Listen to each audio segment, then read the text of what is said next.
আসসালামু আলাইকুম। Shimul memorial north south school and college কর্তৃক অনলাইন ক্লাসে অষ্টম শ্রেণীর সকল শিক্ষার্থীকে স্বাগতম। প্রিয় শিক্ষার্থী বন্ধুরা, আশা করছি তোমরা সকলে ভালো আছো, সুস্থ আছো এবং নিরাপদে আছো।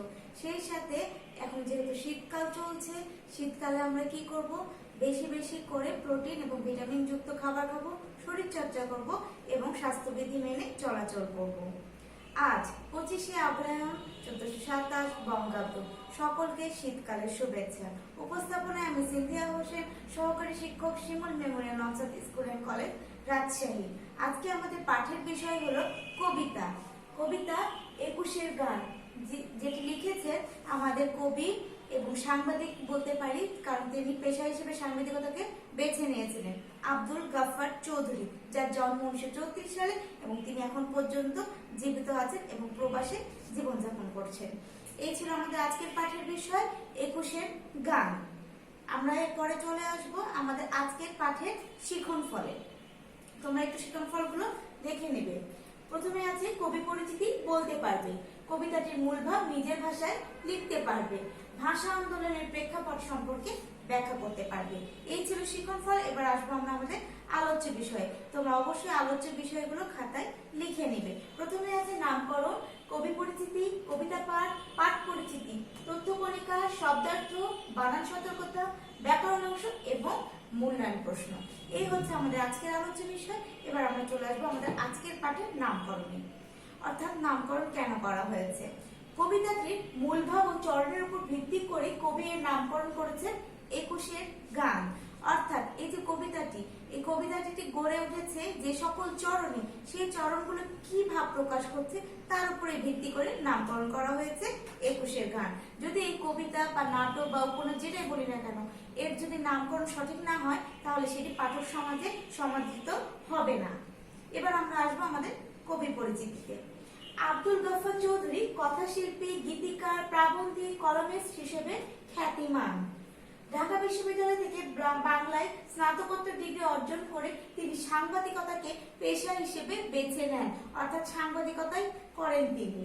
সমাজ মনস্ক লেখক হিসেবে ভাষা আন্দোলন 1952 ও মুক্তিযুদ্ধ 1971 চলাকালে বিশেষ ভূমিকা পালন করেন, অর্থাৎ ভাষা আন্দোলন ও মুক্তিযুদ্ধে তিনি বিশেষ ভূমিকা রাখেন।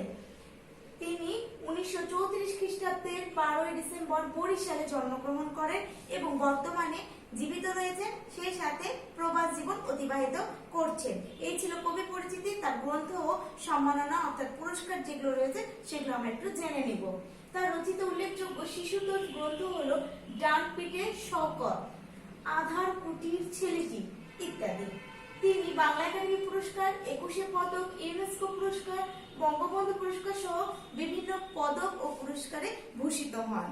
এই ছিল কবি পরিচিতি। সংক্ষিপ্ত কবি পরিচিতিটা তোমরা অবশ্যই খাতায় লিখে নেবে। আমাদের আজকের কবি আব্দুল গাফফার চৌধুরী, যার জন্ম 1934 সালে বরিশালে। তার লেখনী অর্থাৎ ছোটদের জন্য তিনি যেটা লিখেছেন শিশুতোষ, সে গ্রন্থ, তার মধ্যে রয়েছে ডান পিঠে শওকত ও আধার কুঠির ছেলেটি। তিনি বাংলা একাডেমি পুরস্কার, 21শে পদক, ইউনেস্কো পুরস্কার, বঙ্গবন্ধু পুরস্কার সহ বিভিন্ন পদক ও পুরস্কারে ভূষিত হন। তিনি এখন পর্যন্ত জীবিত রয়েছেন এবং প্রবাস জীবন অতিবাহিত করছেন। এই ছিল সংক্ষিপ্ত কবি পরিচিতি। এবার আমরা চলে আসবো আমাদের আজকের কবিতা পাঠে। আমাদের আজকের কবিতা 21-এর গান, লিখেছেন আব্দুল গাফফার চৌধুরী। আমার সাথে সাথে তোমরা আবৃত্তিটা চর্চা করবে। আমার ভাইয়ের রক্তে রাঙানো 21শে ফেব্রুয়ারি, আমি কি ভুলিতে পারি? ছেলে হারা শত মায়ের অশ্রু গড়া এ ফেব্রুয়ারি, আমি কি ভুলিতে পারি? আমার সোনার দেশের রক্তে রাঙানো ফেব্রুয়ারি, আমি কি ভুলিতে পারি? জাগো নাগিনীরা জাগো, জাগো নাগিনীরা জাগো, কাল বসেগিরা, শিশু হত্যার বিক্ষোভে আজ কাঁপুক বসুন্ধরা। দেশের সোনার ছেলে খুন করে রোখে মানুষের দাবি, দিন বদলের ক্রান্তি লবণে তবু তোরা পার পাবি। না না না না, খুন রাঙা ইতিহাসে শেষ রায় দেওয়া তারিখ 21শে ফেব্রুয়ারি, 21শে ফেব্রুয়ারি। সংক্ষিপ্ত আকারে কবিতাটি আবৃত্তি করলাম। তোমরা অবশ্যই পুরো কবিতাটি বাসায় চর্চা করবে। এবার আমরা আসবো আমাদের আজকের কবিতার পাঠ পরিচিতিতে। অর্থাৎ এই যে কবিতাটি 21-এর গান, এই কবিতাটি একটি আত্মজাগরণমূলক গান। মূলত এটি একটি গান, যেহেতু কবিতা হিসেবে কবি লিখেছে, পরবর্তীতে সেটি গান হিসেবে সুর করা হয়েছিল। এটি আত্মজাগরণমূলক গান এই জন্য বলা হচ্ছে যে এই গানটা অনুপ্রেরণা জাগিয়েছিল পরবর্তীতে আমাদের মুক্তিযুদ্ধের জন্য, কারণ ভাষা শহীদদের স্মরণে এই গানটি লেখা হয়েছে।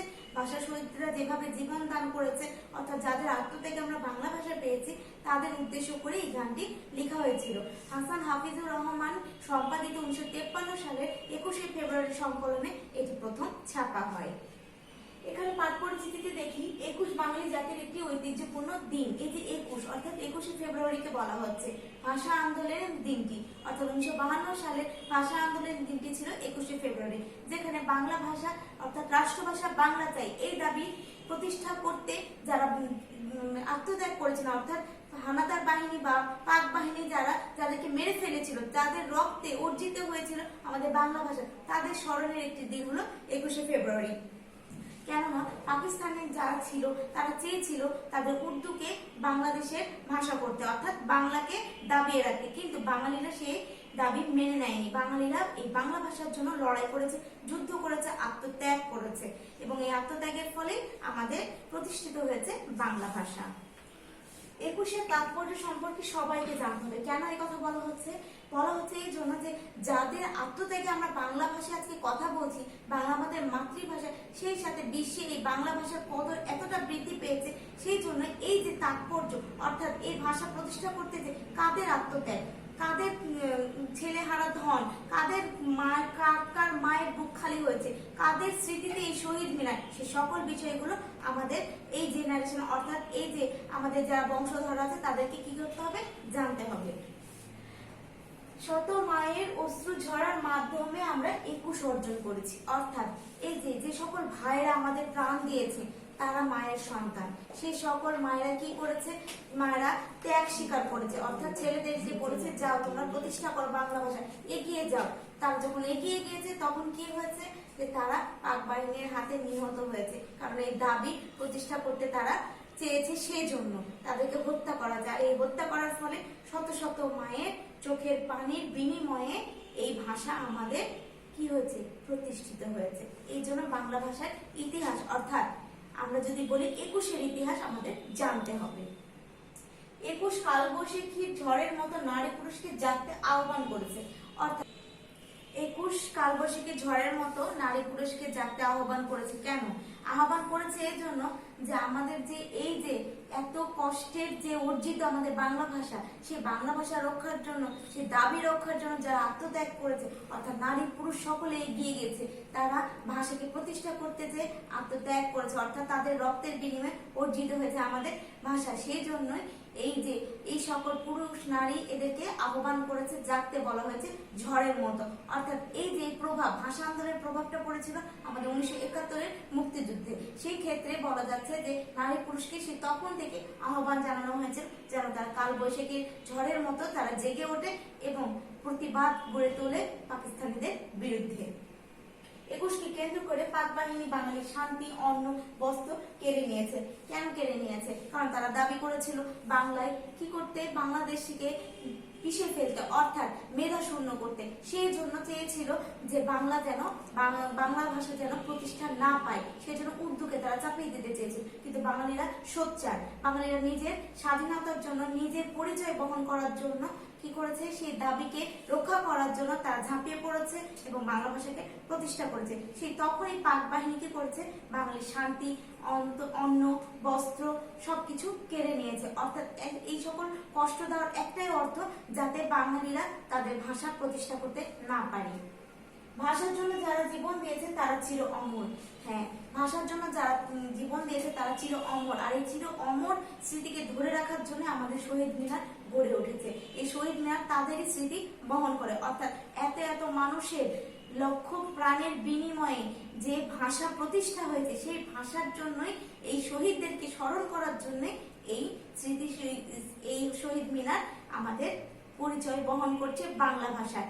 অর্থাৎ এই জন্য আমরা প্রতি বছর 21শে ফেব্রুয়ারি পালন করে থাকি আমাদের ভাষা দিবস হিসেবে। কেন পালন করছি? কারণ বাংলা আমাদের মাতৃভাষা, সেই সাথে এই মাতৃভাষাকে রক্ষার জন্য এই আন্দোলন গড়ে তোলা হয়েছিল এবং এই 21শে ফেব্রুয়ারি এটাকে পালন করা হয় শুধুমাত্র আমাদের বাংলা ভাষায় এই সকল শহীদদের আত্মত্যাগের জন্য, যারা চির অমর হয়ে আছেন।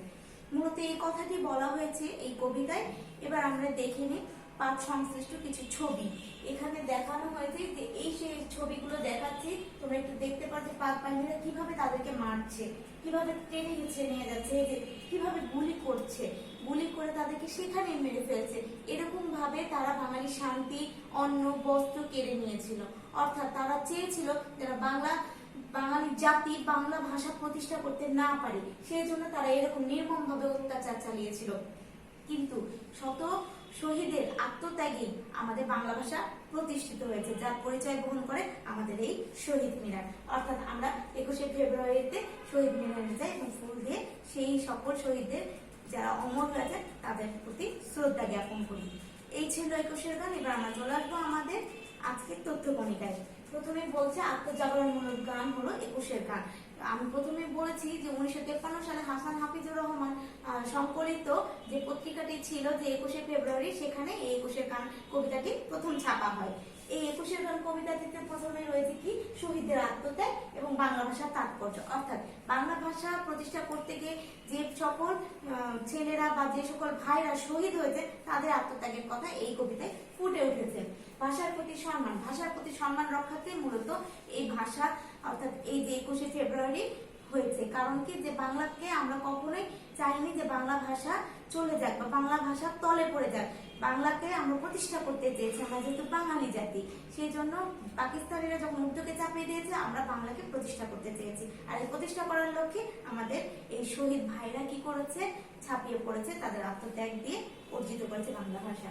মায়ের মর্যাদা, অর্থাৎ মাকে সম্মান দেওয়ার জন্য বাংলাদেশকে আমরা জননীর মতো করে শ্রদ্ধা করি, সেজন্য বলা হচ্ছে বাংলাদেশের মাতৃভাষা কি বাংলা, অর্থাৎ মায়ের প্রতি আমরা মর্যাদা রেখেছি।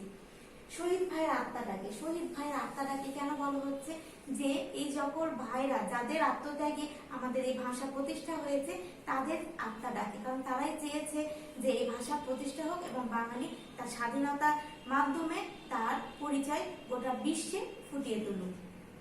শহীদদের আত্মত্যাগের স্মৃতিস্মরণ, অর্থাৎ এই সকল শহীদদের আত্মত্যাগের ফলেই কিন্তু আমাদের এই ভাষা প্রতিষ্ঠা লাভ করেছে এবং তাদেরকে স্মৃতিতে আমাদের রাখা এবং তাদের প্রতি শ্রদ্ধা জ্ঞাপন করাই আমাদের সকলের কর্তব্য।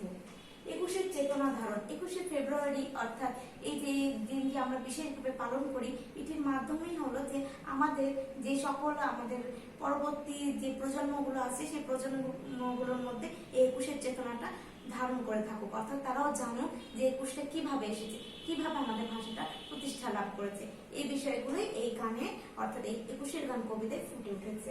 আন্তর্জাতিক স্বীকৃতি, আমাদের বাংলা ভাষাকে আন্তর্জাতিক স্বীকৃতি দেওয়া হয়েছে, এই জন্য একে ইন্টারন্যাশনাল মাদার ল্যাঙ্গুয়েজ ডে হিসেবেও খ্যাত। এই দিনটিকে খ্যাত অর্থাৎ বিখ্যাত হয়ে গেছে এই দিনটি। কেন হয়েছে? বাংলা ভাষার এই আত্মত্যাগের জন্য, শহীদদের জন্য। তাহলে আমরা তাদেরকে সকল শহীদদেরকে আমরা গভীর শ্রদ্ধায় স্মরণ করব এবং অবশ্যই তাদের আদর্শে নিজেদেরকে গড়ে তুলব। এই ছিল কবিতা। এবার আমরা চলে আসবো আমাদের পাঠ সংক্রান্ত শব্দার্থে। আছে বসুন্ধরা। দেখো, বসুন্ধরা শব্দের অর্থ কি? পৃথিবী। ক্রান্তি অর্থ পরিবর্তন। লগন অর্থ লগ্ন বা ঠিক সময়। অলকনন্দা অর্থ স্বর্গীয় নদীর ধারা। অশ্রুগড়া অর্থ চোখের পানিতে নির্মিত। এই ছিল শব্দার্থ। এবার আমরা একটু বানান সতর্কতাটা দেখবো। তোমরা অবশ্যই বানান সতর্কতাটা উচ্চারণের সাথে সাথে লিখবে। ফাঁক, ফয় চন্দ্রবিন্দু আকার ক, ফাঁক। পদ্মা, প দয়ময় যুক্ত আকার, পদ্মা। ঝাঁক, জয় চন্দ্রবিন্দু আকার ক, ঝাঁক। উঁচু, রসু চন্দ্রবিন্দু চয় রসু, উঁচু। নৌকা, কিন্তু নয় ওকার কয়াকারে কা, নৌকা। ধয় চন্দ্রবিন্দু ওকার মুখস্থ আকারে আ, ধোঁয়া। আশ্চর্য, এখানে যুক্ত বর্ণ আছে, একটু খেয়াল করো। সরিয়া তালব শয় জয় যুক্ত এবং মুখস্থ জয় রে। আশ্চর্য। জলে, এখানে বফনা যুক্ত আছে, বর্গীয় জয় বয় যুক্ত লয়কারে লে, জলে। সন্ধ্যা, কিন্তু নয় ধয় যুক্ত রফলা আকার, সন্ধ্যা, লক্ষ্মী। তোমরা যুক্ত বর্ণ বানানটা খেলো, ক্ষীয় বর্ণের সাথে ম আছে, যে যুক্ত হয়ে দীর্ঘিকার। ভ্রমর, ভয়রফলা, আমি ভ্রমণ বলতে যে ভ্রমণ বললাম, ভ্রমণ। মধ্যমা আছে অর্ধমাত্রা, অর্ধমাত্রা ঠিক করে দিয়ে লিখবে। চমৎকার, চমৎকার। এখানে খণ্ডত্বয়ে কি আছে? মাত্রা নেই, আমরা মাত্রা খেয়াল করে লিখবো। নিদর্শন, তার উপর শয়ের উপর রেফ আছে, নিদর্শন। এই ছিল বানান সতর্কতা। এবার আমরা আসবো আমাদের আজকে ব্যাকরণ অংশ। অর্থাৎ আমাদের আজকে ব্যাকরণ অংশের আলোচনা হলো ধাতু ও ক্রিয়াপদ। ক্রিয়াপদের মূল অংশই হচ্ছে ধাতু, অর্থাৎ ক্রিয়াপদের যে মেইন জিনিসটা অর্থাৎ মূল যে অংশটা তাকেই বলছি ধাতু। এই কারণে ধাতুকে কি বলা হয়? ক্রিয়ামূল বলা হয়। বাংলা ভাষায় এরকম বহু ক্রিয়ামূল বা ক্রিয়াপদ আছে। প্রত্যয় দ্বারা সাধিত শব্দকে বিশ্লেষণ করে মৌলিক ভাবগত যে অংশটুকু পাওয়া যায় তা যদি কোনো দ্রব্য, জাতি, গুণ না বুঝিয়ে মূলত গতি বা অন্য কোনো প্রকারের ক্রিয়া বোঝায় তাকে ধাতু বলে। তাহলে আমরা কি বুঝছি? যে এই যে কোনো একটি শব্দ অর্থাৎ সাধিত শব্দকে বিশ্লেষণ করে মৌলিক ভাবদ্যোতক যে অংশ পাওয়া যায় তা যদি দ্রব্য, জাতি, গুণ না বুঝিয়ে মূলত গতি বা অন্য কোনো প্রকারের ক্রিয়া বোঝায় অর্থাৎ কাজ করা বোঝাচ্ছে তাকে কি বলছে? ধাতু বলছে। উদাহরণ দেখলে আমরা বুঝতে পারবো। যেমন কর, ধর, রাখ, জান, ডাক, দেখ, লেখ, কাঁদ, ধো, খা, যা ইত্যাদি। এই যে এই সকল ক্রিয়াপদ আছে এগুলোকে কি বলছে? ধাতু বলছে। এবার আমরা চলে আসি ধাতু কত প্রকার সেই বিষয়ে। ধাতু প্রধানত 3 প্রকার। প্রথমে আছে মৌলিক ধাতু, সাধিত ধাতু এবং যৌগিক বা সংযোগমূলক ধাতু, অর্থাৎ এই 3 প্রকার ধাতু। তার মধ্যে মৌলিক ধাতু কি? যে সব ধাতুকে বিশ্লেষণ করা যায় না সেগুলোকে মৌলিক ধাতু বলে। অর্থাৎ যে সকল ধাতু আছে যেগুলোকে বিশ্লেষণ করা যায় না তা হচ্ছে মৌলিক ধাতু। যেমন চল, পর, কর, এগুলো হচ্ছে মৌলিক ধাতু। এবার আমরা দেখব সাধিত ধাতু। মৌলিক ধাতু কিংবা কোনো নাম শব্দের আপ্রত্যয় যোগে যে ধাতু গঠিত হয় তাকে সাধিত ধাতু বলে। উদাহরণ দেখলে বুঝতে পারবো। পর যোগ আ, পড়া। বল যোগ আ, বলা। অর্থাৎ এই যে মৌলিক ধাতু আমরা বললাম যে পর, বল, কর, এগুলোর সাথে কি যুক্ত হচ্ছে? যখন হচ্ছে আপ্রত্যয় অর্থাৎ প্রত্যয় যুক্ত হচ্ছে এবং নতুন একটি শব্দ গঠিত হচ্ছে সেটি হয়ে যাচ্ছে কি? সাধিত ধাতু। পর যোগ আ, পড়া। বল যোগ আ, বলা। এই হলো সাধিত ধাতু। এবার আমরা 3 নম্বরে দেখি যৌগিক বা সংযোগমূলক ধাতু। বিশেষণ কিংবা ধনাত্মক বা অনুকার অব্যয়ের সঙ্গে মৌলিক ধাতু যুক্ত হয়ে যে নতুন ধাতু গঠিত হয় তাকে যৌগিক বা সংযোগমূলক ধাতু বলে। যেমন উদাহরণ দেখো, যোগ যোগ কর। এখানে যোগ একটি কথা এবং একটি চিহ্ন, সমান সমান যোগ করো। অর্থাৎ এটি হলো সংযোগমূলক ধাতু, যেখানে পুরো একটি অর্থ প্রকাশ করছে। অর্থাৎ মৌলিক ধাতু যুক্ত হচ্ছে, সেই সাথে কি হচ্ছে? বিশেষণ কিংবা ধনাত্মক বা অনুকার অব্যয় যুক্ত হচ্ছে, দিয়ে নতুন একটি ধাতু গঠিত হচ্ছে। সেটি হচ্ছে যৌগিক বা সংযোগমূলক ধাতু। যেমন যোগ চিহ্ন সাথে করো, তাহলে যোগ করো।